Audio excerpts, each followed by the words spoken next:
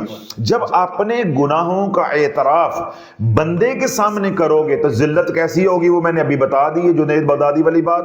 اگر اپنے گناہوں کا اعتراف اللہ کے سامنے کرو گے تو اللہ اکرام کیسا کرے گا، یہ فیصلہ اب آپ نے کرنا ہے کہ آج کے بعد اپنے گناہ لوگوں کو بتانے ہیں یا اللہ کو بتانے ہیں، اپنے گناہوں کا اعتراف مخلوق کے سامنے کرنا ہے یا خالق کے سامنے کرنا ہے، یہ فیصلہ آپ نے کرنا ہے۔ حضرت شیخ حسن بصری رحمت اللہ علیہ، ایک خاندان آپ کا مرید ہے، ماں بیٹا بچے سارے، جس طرح آپ لوگ جو ہے وہ یہاں جڑے ہوئے ہیں وہ ان کے مرید ہیں۔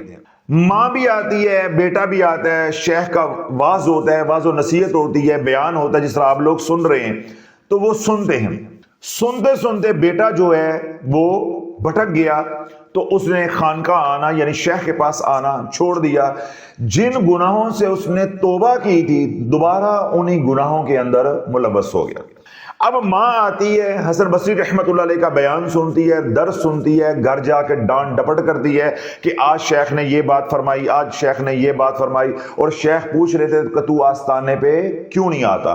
اب وہ کہتا ہے میں کل جاؤں گا، پرسوں جاؤں گا، فلاں دن جاؤں گا، لیکن بات نہیں مان رہا۔ جن گناہوں کے اندر وہ پہلے ملوث تھا اسی گناہ والی دنیا کی طرف دوبارہ وہ لوٹ گیا ہے۔ اب نہ شیخ کے ساتھ رابطہ ہے اور نہ ماں کی وہ بات مان رہا ہے۔ ماں ہے، ماں ممتا کے ہاتھوں مجبور ہوتی ہے، آستانے پہ آتی ہے، شیخ کی بارگاہ میں حاضری دیتی ہے، واعظ و نصیحت سنتی ہے، جب جانے لگتی ہے تو دعا کے لیے عرض کرتی ہے کہ میرے بیٹے کے لیے دعا کریں اللہ اس کو ہدایت دے دے۔ شیخ بار بار بلاتے ہیں، سمجھاتے ہیں، ڈانٹ ڈپٹ کرتے ہیں، لیکن وہ ادھر سے سنتا ادھر سے نکال دیتا ہے۔ جب بات حد سے بڑھ گئی تو حسن بصری رحمت اللہ علیہ ناراض ہو گئے کہ میں اس کو سمجھا کے تھک گیا ہوں، یہ ایسا بے شرم ہے، یہ بات کا اثر ہی نہیں لے رہا۔ اب شیخ حسن بصری رحمت اللہ علیہ کا اور اس نوجوان کا تعلق ختم ہو گیا۔ اب حسن بصری رحمت اللہ علیہ ناراض ہیں اور وہ آستانے پہ آتا نہیں، وہ اپنی دنیا میں مگن ہے اور ماں پریشان ہے۔ اب یہ سارا منظر آپ کو سمجھ آ گیا۔ قضا آ گئی، بچہ بیمار ہو گیا، بیماری کا علاج ہوا اور بیماری کا علاج ہونے کے بعد شفا ہونے کی بجائے بیماری بڑھتی جا رہی ہے۔ جب ماں کو اشارہ ہوا یا ماں نے بھانپ لیا کہ اب یہ بچنے والا نہیں ہے، یہ بیماری اب جان لیوا ہے، یہ اب اس کو صحت ملنے والی نہیں ہے، تو ماں جو ہے وہ روتی کرلاتی دوڑی شیخ کے پاس، حسن بصری رحمت اللہ علیہ کے پاس، کہ شیخ میرے بیٹے کی جو زندگی بچتی مجھے نظر نہیں آتی، بیماری بگڑ گئی ہے، تو آپ شفقت فرمائیں، میرے گھر آ جائیں تو اس کو توبہ کی تلقین کریں، وہ توبہ کر لے، اللہ نہ کرے وہ اس حال میں مر گیا تو دنیا تو اس کی برباد ہوئی ہے، اس کی آخرت بھی برباد ہو جائے گی۔ اب یہ گریہ زاری کون کر رہی ہے، یہ درخواست کون لے کر آئی ہے؟ اس نوجوان کی ماں۔ حسن بصری رحمت اللہ علیہ کیا ہیں؟ ناراض ہیں۔ آپ نے فرمایا کہ میں نے نہیں جانا، میں نے بہت سمجھایا ہے، وہ باز نہیں آیا۔ ہاں دوسری بات بھی سنو، اگر وہ مر گیا میں نماز جنازہ بھی نہیں پڑھاؤں گا، مجھے نماز جنازہ کے لیے آپ نے نہیں کہنا، کیونکہ میں نے اس کو اتنا سمجھایا ہے، وہ باز نہیں آیا، اب وہ جانے اور اس کا رب جانے۔ ماں روتی کرلاتی ہوئی، پیٹتی ہوئی گھر واپس لوٹ گئی کہ آخری امید ایک شیخ کی تھی کہ اس حال کے اندر وہ آ جاتے، ہو سکتا تھا اس کو پیار سے سمجھاتے، ڈانٹ ڈپٹ کرتے تو یہ اپنے گناہوں سے توبہ کر لیتا، اگر اس کے مرنے کا وقت آ ہی گیا ہے تو مر جاتا، کم از کم توبہ کر کے تو مرتا۔ اب ماں کی یہ خواہش بھی پوری نہیں ہوئی ہے۔ ماں روتی کرلاتی آئی اور ماں نے آ کے اپنے بچے کو ڈانٹا کہ بدبختہ تو وہ بدبخت ہے کہ تیرا مرشد بھی تیرے سے ناراض ہے، انہوں نے کہا ہے کہ میں نہیں آتا اور نہ ہی اگر یہ مر گیا تو میں جنازہ پڑھانے کے لیے آتا ہوں۔ اب اللہ والو یہاں سے بات سننی ہے اور دل کے کانوں سے سننی۔ دوبارہ پیچھے چلو کہ گناہوں کا اعتراف بندوں کے سامنے کرنا ہے یا گناہوں کا اعتراف اللہ کے سامنے کرنا ہے؟ اللہ کے سامنے۔ اب دیکھو بندوں نے تو کر دیے آج انکار کہ ہم دوبارہ اس کے در پہ جانے والے نہیں ہیں، اور اگر مر گیا تو ہم نماز جنازہ بھی نہیں پڑھائیں گے۔ بندے نے تو کر دیے آج انکار۔ اب جب ماں نے یہ ساری روداد جا کے اپنے بیٹے کو سنائی تو بیٹا کیا کہنے لگا رب کی بارگاہ میں کہ سونیا میں نے اتنے گناہ کیے ہیں، میں نے اتنے گناہ کیے ہیں کہ آج مرشد بھی ناراض ہو گیا ہے، آج مرشد کی جو رحمت کا دروازہ ہے وہ بھی بند ہو گیا ہے، لیکن یا اللہ تیری رحمت تو بڑی وسیع ہے، میرے گناہوں سے بھی بڑھ کر ہے، تیری رحمت کا دروازہ تو کھلا ہے، تیری رحمت کا دروازہ تو بند نہیں ہوا۔ اب رب کے ساتھ یہ راز و نیاز کر رہے، اے اللہ میرے پہ قضاء کا وقت آ گیا ہے، میں قریب المرگ ہوں، نہ میرے پاس یا اللہ مال ہے نہ میرے پاس اعمال ہیں، اے اللہ میں وہ بدبخت ہوں، نہ میرے پاس دنیا ہے نہ میرے پاس آخرت ہے، اے اللہ میں تیرے سامنے اس حال میں کچھ دیر کے بعد پیش ہونے والا ہوں کہ میرے پاس تجھے دے کے اعمال یا کچھ پیش کر کے راضی کرنے کے لیے کوئی چیز نہیں ہے، میں کنگال ہوں، میں کنگال ہوں، میں مسافر ہوں، میں گناہگار ہوں، لیکن میرا یہ اعتقاد اور ایمان اور یقین ہے میرے گناہوں سے تیری رحمت جو ہے وہ بڑھ کر ہے، میرے گناہوں سے تیری رحمت بڑی وسیع ہے۔ اب یہ رب کے ساتھ کیا کر رہا ہے؟ راز و نیاز۔ ادھر ماں کو بلا کر کہتا ہے ماں مرشد نے انکار کر دیا، حسن بصری نے انکار کر دیا، سن میری وصیت، جب میں مر جاؤں تو مجھے مسلمانوں کے قبرستان میں دفن نہ کرنا، میں مر جاؤں تو مجھے مسلمانوں کے قبرستان میں دفن نہ کرنا، کیوں میں بدکار ہوں، فاسق ہوں، گناہگار ہوں، میرے اوپر اگر عذاب ہوگا تو میرے عذاب کی وجہ سے جو قریب و جوار میں میرے مردے ہوں گے دفن، وہ بھی پریشان ہوں گے، وہ بھی تکلیف میں ہو جائیں گے، تو مجھے مسلمانوں کے قبرستان میں دفن نہیں کرنا۔ ماں نے کہا کہاں دفن کرنا ہے؟ کہنے لگا مجھے میں جب میری روح پرواز کر جائے تو تم میرے گلے کے اندر پٹکا ڈالنا، دوپٹہ ڈالنا، رسہ ڈالنا، تو میرے گلے کے اندر رسہ ڈال کے تو بازاروں کے اندر گھسیٹنا تاکہ زمانے کو پتہ چل جائے جو اللہ کا نافرمان ہوتا ہے اس کا یہ انجام ہوتا ہے۔ اب یہ کس کو وصیت کی جا رہی ہے؟ ماں کو، کہ میں مر جاؤں تو میرے گلے میں پٹا ڈال کے تو اپنا دوپٹہ اتار کے میرے گلے میں ڈالنا اور گلیوں میں گھسیٹنا، بازاروں میں گھسیٹنا تاکہ زمانے کو پتہ چل جائے کہ جو اللہ کا نافرمان ہوتا ہے اس کا یہ انجام ہوتا ہے۔ تو پھر میری میت کو لا کر گھر میں دفن کر دینا، کسی قبرستان میں یا مسلمان کے قبرستان میں دفن نہ کرنا۔ اب یہ 3-4 باتوں کی وصیت اس نے ماں کو کی اور روح پرواز کر گئی۔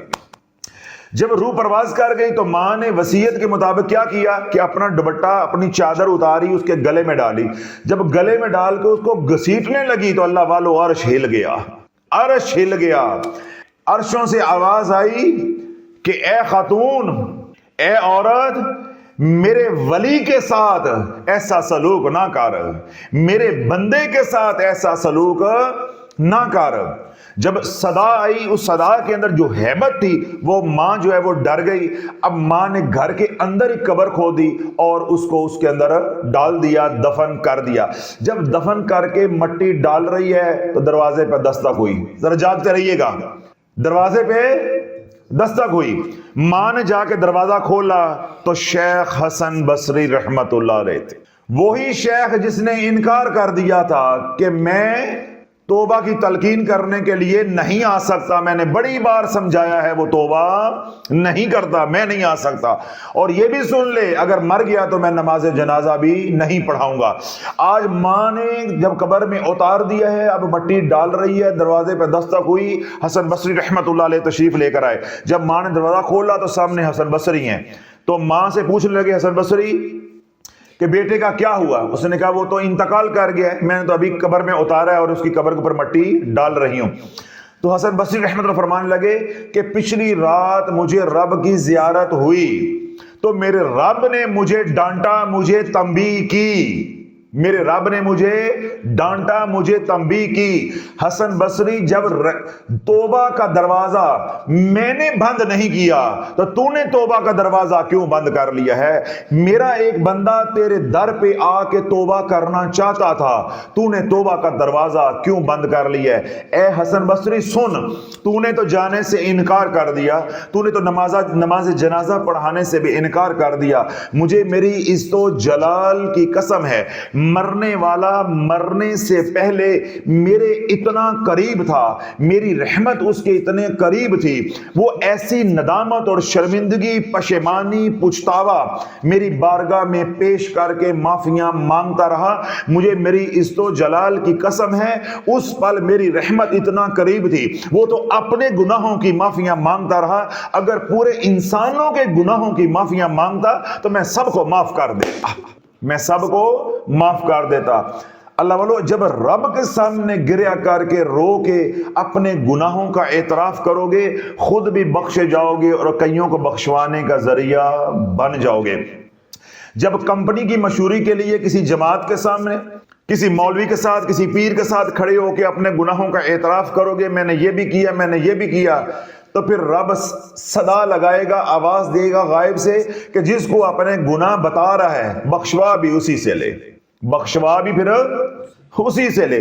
تو اللہ والو، اسی طرح میڈیا کے اوپر، سوشل میڈیا کے اوپر کے طوائفوں کو دیکھ کے، ناچ گانے کرنے والیوں کو دیکھ کے اسی طرح کا مزاج اپنا بناؤ گے کہ فخر کرو گے گناہ کر کے اور لوگوں کو بتاؤ گے، پھر کل رب کہے گا جن کے سامنے فخر کر رہا تھا نا، ان کو لے کر آ، بخشوائیں بھی تجھے وہ، تیری بخشش بھی وہ کریں، یا جو تجھے عذاب میں دینے جا رہا ہوں اس میں بھی شریک ہوں۔ جو لذت لے کے سٹار پلس دیکھتے ہیں، جو لذت لے کے مارننگ شو میں لوگوں کی کہانیاں سنتے ہیں، اب میں عذاب دے رہا ہوں جن کو سناتا رہے اور جو لذت لیتے رہے ہیں، یا جن کو تو لذت دیتا رہے ان کو کہے کہ عذاب میں بھی شریک ہو جائے، تو وہاں کوئی عذاب میں شریک ہوگا؟ تو پھر اللہ والو، اپنے پیٹ سے کپڑا اٹھا کے کسی کو اپنا پیٹ دکھانے کی کیا ضرورت ہے؟ جو ہونا ہے وہ ہو گیا، غلط ہوا ہے، وہ نہیں ہونا چاہیے تھا، بس یہ بات مان لو، جو ہوا وہ نہیں ہونا چاہیے تھا، جو ہونا تھا وہ ہوا نا، جو ہوا وہ غلط ہوا۔ تو ہم اس بات کا اعتراف جب اللہ کے سامنے کر لیں گے تو اللہ والو، اللہ ہمارے سے راضی ہو جائے گا، اللہ پردے بھی ڈالے رکھے گا اور زمانے کے سامنے ہم معتبر بھی بنے رہیں گے۔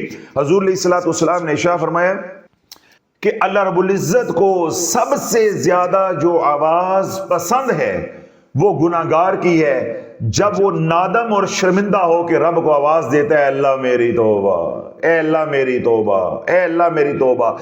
جب وہ نادم اور شرمندہ ہو کے گناہگار آواز دیتا ہے تو رب عرشوں سے آواز دیتا ہے کہ اس سے محبوب آواز مجھے کوئی نہیں ہے، لبیک یا عبدی، لبیک یا عبدی، لبیک یا عبدی۔ اللہ صدائیں دیتا ہے، اے بندے میں حاضر ہوں، اے بندے میں حاضر ہوں، اے بندے میں حاضر ہوں، میں تو 70 سال سے تیری توبہ کا انتظار کر رہا ہوں، میں 40 سال سے تیری توبہ کا انتظار کر رہا ہوں، میں 20 سال سے تیری توبہ کا انتظار کر رہا ہوں۔ یعنی جتنے سالوں کے بعد بندہ توبہ کرتا ہے، اللہ کہتا ہے میں تو اتنے سالوں سے تیرا منتظر تھا، اس آواز کو سننا چاہتا تھا، تو کبھی تو میری طرف لوٹا، میں تو تیرے سے صلح کرنا چاہتا تھا، تو نے میری طرف پیٹ جو ہے وہ کر لی۔ تو اللہ کا ایسا کرم اترتا ہے جو اپنے گناہوں کا اعتراف تنہائی میں رب کے سامنے کر کے توبہ کر لیتا ہے، معافی طلب کر لیتا ہے۔ سیدنا موسیٰ علیہ السلام نے رب کی بارگاہ میں التجا کی کہ یا اللہ، جب کوئی تجھے نمازی پکارتا ہے، جاگتے رہیے گا، آخری بات ہے، جب کوئی تجھے نمازی پکارتا ہے تو کیسے جواب دیتا ہے؟ رب نے فرمایا کہ جب کوئی نمازی پکارتا ہے تو میں 3 بار کہتا ہوں، لبیک یا عبدی، لبیک یا عبدی، لبیک یا عبدی، اے بندے میں حاضر ہوں، بتا کیا تیری ضرورت ہے۔ سیدنا موسیٰ علیہ السلام نے عرض کی کہ یا اللہ، جب کوئی روزے دار تجھے پکارتا ہے تو کیسے جواب دیتا ہے؟ رب نے فرمایا میں 3 بار کہتا ہوں، لبیک یا عبدی، لبیک یا عبدی، لبیک یا عبدی۔ سیدنا موسیٰ علیہ السلام نے عرض کی کہ یا اللہ، جب کوئی جہادی، جہاد کرنے والا یعنی مجاہد جو ہے وہ تجھے پکارتا ہے مدد کے لیے تو پھر کیسے اس کا جواب دیتا ہے؟ رب نے فرمایا کہ میں 3 بار کہتا ہوں، لبیک یا عبدی، لبیک یا عبدی، لبیک یا عبدی۔ سیدنا موسیٰ علیہ السلام نے عرض کی یا اللہ، جب پھر کوئی گناہ گار تجھے پکارتا ہے تو پھر تو کیسے جواب دیتا ہے؟ رب نے فرمایا میں 70 بار کہتا ہوں، لبیک یا عبدی، لبیک یا عبدی، لبیک یا عبدی۔ سیدنا موسیٰ علیہ السلام کے اوپر رکت طاری ہو گئی کہ یا اللہ، نمازی نے پکارا تو 3 بار آپ نے جواب دیا، جہادی نے، مجاہد نے پکارا تو آپ نے 3 بار جو ہے وہ صدا دی، روزہ دار نے پکارا تو نے 3 بار صدا دی، تو جو گناہگار پکار رہا ہے تو 70 بار اس کی آواز کے اوپر لبیک کہہ رہا ہے. تو اللہ رب العزت نے آواز دیا میرے کلیم اے میرے موسیٰ، جب نمازی نے مجھے صدا دی تو اس کا بھروسہ نمازوں پہ تھا. جاگتے رہیے گا. جب نمازی نے مجھے صدا دی تو اس کا بھروسہ نمازوں پہ تھا. جب مجاہد نے مجھے آواز دی، صدا دی، تو اس کا بھروسہ جہاد کے اوپر تھا. جب روزہ دار نے مجھے صدا دی تو اس کا بھروسہ روزے پہ تھا. اور جب گناہگار نے مجھے صدا دی تو اس کا بھروسہ میری رحمت پہ تھا، میری رحمت پہ تھا. اس کا یقین تھا کہ میرے گناہ بخشنے والا کوئی نہیں ہے، وہ ایک ہی ہے جو رحمان ہے، جو رحیم ہے، جو رحمان ہے، جو رحیم ہے. پھر میرے رب نے فرمایا موسیٰ، جب میرا نافرمان میری بارگاہ میں آتا ہے ندامت اور شرمندگی کو لے کے، ذرا جاگتے رہیے گا، جب ہم کوئی نافرمان گناہگار ندامت اور شرمندگی پشیمانی کو پچھتاوے کو لے کر میری بارگاہ میں آتا ہے اور اس کی آنکھوں میں آنسو ہوتے ہیں، تو پھر میں کیا کہتا ہوں؟ میں فرشتوں کو آواز دیتا ہوں، اے فرشتوں، اس گناہگار کی، یہ جو توبہ کرنے کے لیے آیا ہے، جو میری بارگاہ میں گناہوں کا اعتراف کرنے کے لیے آیا ہے، اس کی آنکھوں کے اندر جو آنسو ہیں، ان آنسوں کی قیمت لگاؤ. یہ کوئی پیر قیمت لگا سکتا ہے؟ یہ جو کمپنی کی مشہوری کے لیے یہ کام کر رہے ہیں دعوت و تبلیغ کے نام پہ، یہ قیمت لگا سکتے ہیں؟ جب تنہائی میں رو گے، تنہائیوں میں اللہ سے کے ساتھ جو ہے وہ یاری لگاؤ گے، راز و نیاز کرو گے، گناہوں کا اعتراف کرو گے، تو یہ ملے گا. جب زمانے کے سامنے ٹی وی پہ بیٹھ کے، سوشل میڈیا پہ، ممبروں پہ بیٹھ کے یہ کام کرو گے تو رب کا قہر اترے گا کہ تو نے زمانے سے امیدیں لگائی ہیں، نافرمانی میری کی، اب لوگوں کو بتاتا ہے، لوگوں کو بتاتا ہے تو نے نافرمانی میری کی ہے. جن قدموں پہ چل کے تو نے نافرمانی کی، انہی قدموں پہ چل کے میرے پاس آ کے توبہ کر لے. میں کسی کو ہوا بھی لگنے نہیں دوں گا، کسی کو بھنک بھی پڑنے نہیں دوں گا. اب میرا رب کیا کہتا ہے؟ یہ جو رو رہے ہیں، کرلا رہے ہیں، نادم ہو رہے ہیں، شرمندہ ہو رہی ہیں اپنے گناہوں پہ، اے فرشتوں، ان کی آنکھوں کے اندر جو آنسو ہیں، جو آنسو ہیں، ان کی قیمت لگاؤ. ان کی کیا کرو؟ قیمت لگاؤ. فرشتے کہتے ہیں کہ یا اللہ، یہ جو نادم ہو رہے ہیں، شرمندہ ہو رہے ہیں، اے اللہ ان کے گناہ معاف کر دے، ان کے گناہ معاف کر دے. رب فرماتا ہے یہ قیمت بہت تھوڑی ہے. جاگتے رہنا ذرا، یہ قیمت بہت تھوڑی ہے، دوبارہ قیمت لگاؤ. دوبارہ فرشتے رب کی بارگاہ میں عرض کرتے ہیں یا اللہ، یہ جو رو رہے ہیں، کرلا رہے ہیں، جن کی آنکھوں کے اندر آنسو ہیں، یا اللہ اگر یہ قیمت تھوڑی ہے کہ ان کے گناہ معاف کر دینا، اے اللہ ان کے اوپر جہنم کے ساتوں دروازے بند کر دے، جہنم سے خلاصی کر دے، جہنم کا عذاب ان سے ہٹا لے. رب فرماتا ہے یہ قیمت بھی تھوڑی ہے، یہ قیمت بھی تھوڑی ہے، دوبارہ قیمت لگاؤ.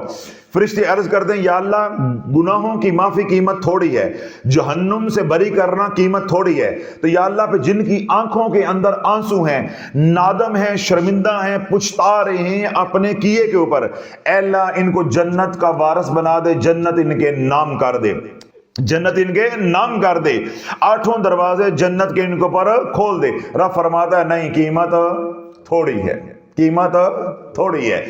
فرشتے جو ہے وہ پریشان ہوتے ہیں، عاجز ہوتے ہیں اور سجدہ ریز ہو جاتے ہیں اور رب کی بارگاہ میں عرض کرتے ہیں کہ یا اللہ، ہم نے گناہگار کے آنکھوں کے اندر جو آنسو تھے، تیرے کہنے پہ ہم نے قیمت لگائی کہ اس کے گناہوں کو معاف کر دے. تو نے فرمایا کہ قیمت تھوڑی ہے. ہم نے قیمت لگائی کہ اس کو جہنم سے بری کر دے. تو نے کہا قیمت تھوڑی ہے.